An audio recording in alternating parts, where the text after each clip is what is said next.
นี่แหละเนาะพี่น้องมื้อนี้สิพาไปเบิ่งความมักง่ายของคนลาวบางกลุ่มเนาะความมักง่ายคนลาวบางกลุ่มบ้านใดเมืองใดก็ไปเบิ่งเอาเด้อไปฟังเอาเด้อพี่น้องเด้อคันว่าบ้านใดเมืองใดก็เซาซาเซาจะจุไปเฮ็ดจังซั่นจะจุไปทิ่มขี้เหงื่อทั่วทีปบ่มีเงินจ่ายคนนั้นรถเก็บขี้เหงื่อบ่หรือเดี๋ยวใดมันขนาดนั้นเลยบ่เนาะเอา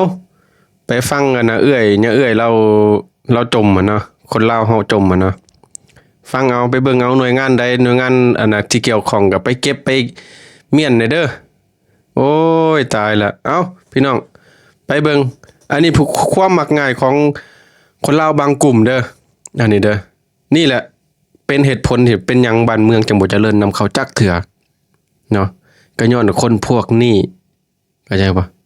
บ้านเมืองสกปรกอยู่แล้วบัดแฮงเฮ็ดให้สกปรกตื่มอีกเอาเนาะพี่น้องเนาะไปเบิ่งนำกันวิดีโอนี่บ่แม่นสิมาประจานบ้านเมืองให้เสียหายเด้อแต่ว่าอยากซื้อให้เห็นเนาะอยากซื้อให้ผู้ที่รักเอาขี้เหงื่อมาถิ่มนี่นะอยู่แคมป์ทางวัดท้ายสูงนี่แหละมันบ่จกบ่งามเลยก็มันส่งกลิ่นเหม็นแห้งเฮ็ดให้คนไปคนมาเข้าเบิ่งมันบ่งามบ้านเมืองขี้เหงื่อก็บ่แม่นขี้เหงื่อดีดอกขี้เหงื่อแห้งขี้เหงื่อหยังก็ใครว่าจุดถิ่มได้ไม่ได้ขี้เหงื่อเปื้อนแพมเพิร์สเน่าจังซี่เศษอาหารมีแต่นอนเทิงขึ้นไปกับหาดอาหารแห้งแขกคนมากินหลายแต่น่าอายบ้านเมืองเพิ่นนี่บ่ฮู้ว่าเป็นคนในบ้านบ่หรือว่าบ้านอื่นมาถิ่มก็บ่ฮู้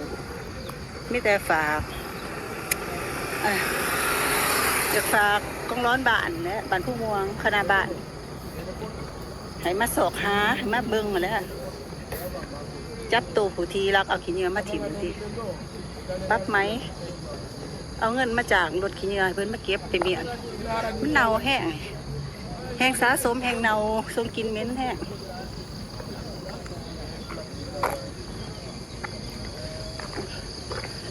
เปื่อนต่อไปขั้นเท่าบัวแกะไข่ต่อไปนี่แห้งสิ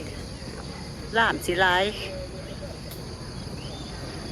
แต่ว่าผู้ใดรักเอามาถิ่มเนาะถ้าว่าเห็นวิดีโอนี่กะให้เศร้าเสด็จมันบ่งามเพราะว่าบ้านเฮารถขี้เหงื่อเขาก็มาเก็บเอาอยู่เนาะเดือนนึงมีแต่40,000 กีบถึกมือนึงกับบ่ฮอด1,000 กีบซะ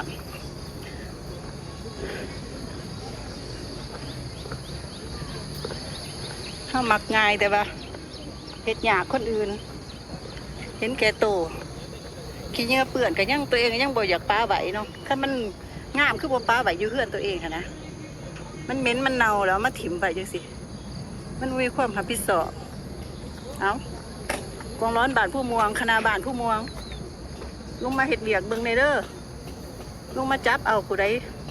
รักถิ่มขี้เหงื่อเปื้อนแห้งแล้วติดป้ายกับบ่ย่านเมื่อก่อนกับทางวัดถ้าอาจารย์เพิ่นก็นำทีมครูบาทั้งจั่วเพิ่นมาทำไมเกี่ยงงามเบิดล่ะมาถิ่มใส่ไม้อีกความมักง่ายของคนนี่แหละเฮ็ดให้คนอื่นเดือดร้อนคันว่าเป็นคนอยู่ในบ้านแห้งหายแห้งได้นี่ถิ่มบ้านตัวเองพอบ้านลงมาเบิ่งตื่มจัดให้ได้ผู้ใดรักมาถิ่มขี้เหงื่อนี่ลงมาระดมให้เขาถิ่มไว้แม่ให้รถมาเอาเดือนนึงไม่ได้